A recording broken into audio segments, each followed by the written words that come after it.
എന്ന് കേൾക്കുമ്പോൾ പലർക്കും പേടിയും ടെൻഷനും തലവേദനയൊക്കെയാ.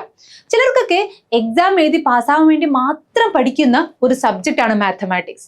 But let me tell you something. Mathematics നമ്മുടെ കൂടെ ഉണ്ടെങ്കിൽ കോഡിങ്ങും ആർട്ടിഫിഷ്യൽ ഇന്റലിജൻസും അതുപോലെ ഡാറ്റാ സയൻസും ഒക്കെ നമുക്ക് സിമ്പിൾ ആയിട്ട് പഠിച്ചെടുക്കാൻ പറ്റും. ശരിക്കും പറഞ്ഞാൽ ഈ ഒരു ഫ്യൂച്ചറിൽ നമുക്കുണ്ടാവുന്ന ഏറ്റവും ബെസ്റ്റ് ടൂൾ അല്ലെങ്കിൽ ഒരു പവർഫുൾ ടൂൾ എന്ന് പറയുന്നത് ഈ മാത്തമാറ്റിക്സ് തന്നെയായിരിക്കും. ചൈനയിലെ ഒരു ഫേമസ് മാത്തമാറ്റീഷ്യൻ പണ്ട് പ്രവചിച്ചിട്ടുണ്ടായിരുന്നു, China will become a mathematical power in the 21st century. And ഈ പ്രവചനം കറക്റ്റ് ആവുകയും ചെയ്തു. China one of the toughest എക്സാമിൽ ഇപ്പൊ ഇന്റർനാഷണൽ മാത്ത് ഒളിമ്പ്യാഡിൽ കൺസിസ്റ്റന്റ് ആയിട്ട് ടോപ്പ് 1 വരാറുണ്ട്. So why is China top 1 in mathematics? അതിന്റെ റീസൺ അല്ലെങ്കിൽ സീക്രട്ട് വളരെ സിമ്പിൾ ആണ്. It is the early preparation.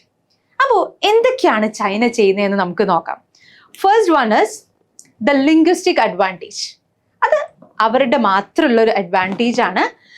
അവരുടെ ചൈനയിൽ ഈ നമ്പേഴ്സ് ഒക്കെ ആക്ച്വലി സിംഗിൾ സിലബിൾസ് ആണ്. Chinese numbers are single syllables. അതുകൊണ്ട് അവർക്ക് മൾട്ടിപ്ലിക്കേഷൻ ടേബിളൊക്കെ ഈസി ആയിട്ട് ഓർക്കാനും പഠിക്കാനും ഒക്കെ പറ്റും. ഇനി രണ്ടാമത്തെ കാര്യം, 1 മുതൽ 10 വരെയുള്ള നമ്പേഴ്സ് ഒറ്റ കൈ കൊണ്ട് ചൈനയിലെ കുട്ടികൾക്ക് കാണിക്കാൻ പറ്റും. ഇത് അവരുടെ it gives A strong sense of decimal system. അത്രയും ചെറുപ്പത്തിൽ തന്നെ അവർക്കൊരു strong sense of decimal system അത് നൽകുന്നുണ്ട്. ഒരു ഏർലി അഡ്വാൻറ്റേജ് ആണ്. ആൻഡ് രണ്ടാമത്തെ reason, it is the practical problem solving. അതായത് ഞാനൊരു പ്രോബ്ലം ഇവിടെ കാണിക്കാം. That is the famous 100 monks puzzle. 100 monks എന്ന് പറഞ്ഞാൽ സന്യാസിമാർ, 100 buns.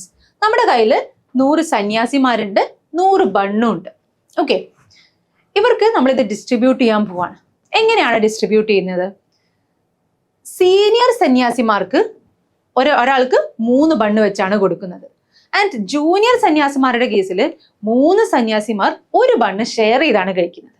അപ്പൊ ഇങ്ങനെയെങ്കിൽ എത്ര സീനിയർ സന്യാസിമാരുണ്ടാവും, എത്ര ജൂനിയർ സന്യാസിമാരുണ്ടാവും? ഇതാണ് നമ്മുടെ ചോദ്യം.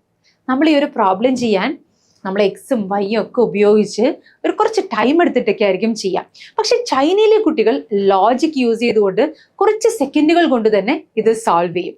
അപ്പൊ ഇതിന്റെ ആൻസർ എന്താണെന്ന് ഞാൻ ഇവിടെ പറയുന്നില്ല. ആൻസർ അറിയുന്നവർ താഴെ കമന്റ് ചെയ്യാം. നമുക്കതൊരു ഡീറ്റെയിൽ ആയിട്ട് വേറൊരു വീഡിയോയിൽ നോക്കാം. Yes, and the third reason is the early Olympiad training. Secondary ലെവലിൽ തന്നെ, അതായത് ഒരു 7ാം ക്ലാസ് തൊട്ടൊക്കെ തന്നെ അവിടെ ഒളിമ്പ്യാഡ് ലെവൽ ട്രെയിനിങ് കുട്ടികൾക്ക് കൊടുക്കുന്നുണ്ട്. ആൻഡ് ഇതൊക്കെ ഈ ഒളിമ്പ്യാഡ് ലെവൽ ട്രെയിനിങ്ങും ഏർലി ആയിട്ട് കൊടുക്കുന്നത് കൊണ്ട് തന്നെ കോമ്പറ്റേറ്റീവ് എക്സാമിലൊക്കെ ചൈനയിലെ കുട്ടികൾ ടോപ്പിൽ എത്തുന്നുണ്ട്. അത് മാത്രമല്ല, മാത്സ് പഠിക്കുന്നത് എന്തിനാണെന്ന് അവർക്ക് കൃത്യമായിട്ട് അറിയാം. It's A mental ability four life. It's a way of thinking. നമ്മൾ ജസ്റ്റ് ഒരു എക്സാമിന് വേണ്ടി മാത്രം പഠിക്കുന്ന ഒരു സബ്ജക്റ്റ് അല്ല. അവരുടെ ലൈഫിൽ തന്നെ ഒരുപാട് പ്രോബ്ലംസ് ഒക്കെ സോൾവ് ചെയ്യാൻ അവരെ ഹെൽപ്പ് ചെയ്യുന്ന it's a way of thinking ആയിട്ടാണ് അവർ മാത്സിനെ കാണുന്നത്. അത് മാത്രമല്ല, ഫ്യൂച്ചറിൽ സയൻസിനെയും ടെക്നോളജിനെയും ഒക്കെ ലീഡ് ചെയ്യണമെങ്കിൽ മാത്തമാറ്റിക്സിന്റെ ഫൗണ്ടേഷൻ വേണമെന്ന് ചൈനക്കാർക്ക് നന്നായിട്ട് അറിയാം. സോ അതുകൊണ്ട് തന്നെ അവർ മാത്സിൽ നന്നായി കോൺസെൻട്രേറ്റ് ചെയ്ത് ചെറുപ്പത്തിൽ തന്നെ കുട്ടികൾക്ക് പ്രിപ്പറേഷൻ വളരെ സ്ട്രോങ് ആയിട്ട് കൊടുക്കുന്നുണ്ട്. നമ്മുടെ കുട്ടികൾക്കും ഇതുപോലെ സ്ട്രോങ് ആയിട്ടുള്ള പ്രോബ്ലം സോൾവിങ് സ്കില്ലും അതുപോലെ ലോജിക്കൽ തിങ്കിങ്ങും ഒക്കെ കൊടുക്കണമെങ്കിൽ you can join the exam by foundation course. അപ്പോൾ ഇതിന്റെ പ്രത്യേകതകൾ എന്തൊക്കെയാണെന്ന് നോക്കാം. ഈ ഒരു കോഴ്സ് ലീഡ് ചെയ്യുന്നത് ടോപ്പ് ഫാക്കൽറ്റീസ് ആയിട്ടുള്ള IITians-ഉം NITians-ഉം ഡോക്ടേഴ്സും ഒക്കെയാണ്. അത് കൂടാതെ നമുക്ക് റെക്കോർഡഡ് ക്ലാസ്സിന്റെ ഒപ്പം തന്നെ ഇന്ററാക്റ്റീവ് ആയിട്ടുള്ള ലൈവ് ക്ലാസ്സുകളും ഉണ്ടാവും. ഇതൊക്കെ മോണിറ്റർ ചെയ്യാനായിട്ട് നമ്മുടെ കുട്ടികളുടെ കൂടെ പ്രീമിയം മെന്റർഷിപ്പ് നമ്മൾ പ്രൊവൈഡ് ചെയ്യുന്നുണ്ട്. ഒരുപാട് പ്രോബ്ലംസ് സോൾവ് ചെയ്തുകൊണ്ടാണ് നമുക്ക് ഇങ്ങനത്തെ സ്കില്ലൊക്കെ ഡെവലപ്പ് ചെയ്യാൻ പറ്റുക അല്ലേ. സോ ഒരുപാട് പ്രോബ്ലംസ് ലൈക്ക് 12,000+ പ്രാക്ടീസ് ക്വസ്റ്റ്യൻസ് നമ്മൾ എക്സാം പ്രിപ്പറേഷന് വേണ്ടിയിട്ട് കുട്ടികൾക്ക് കൊടുക്കുന്നുണ്ട്. ഇത് കൂടാതെ ഫെറ്റ്, ജിയോജിബ്ര ഒക്കെ ഉപയോഗിച്ച് ക്ലാസ് കുറച്ചുകൂടെ ഇന്ററാക്റ്റീവ് ആക്കുന്നുണ്ട്. ആൻഡ് ചാപ്റ്റർ വൈസ് ഓരോ ചാപ്റ്റർ കഴിയുമ്പോഴും അത് അസസ് ചെയ്യാൻ കൃത്യമായി യൂണിറ്റ് ടെസ്റ്റുകളും ടേം വൈസ് ആയിട്ടുള്ള എക്സാമിനേഷൻസ് ഒക്കെ നമ്മൾ പ്രൊവൈഡ് ചെയ്യുന്നുണ്ട്. ആൻഡ് ഏറ്റവും ഇമ്പോർട്ടൻ്റ് ആയിട്ട് നമ്മുടെ അഡ്മിഷൻ June 30th ക്ലോസ് ചെയ്യുന്നത്. സോ പെട്ടെന്ന് തന്നെ നിങ്ങൾ ആരെങ്കിലും ഇൻട്രസ്റ്റഡ് ആണെങ്കിൽ പെട്ടെന്ന് തന്നെ അഡ്മിഷൻ എടുക്കാം.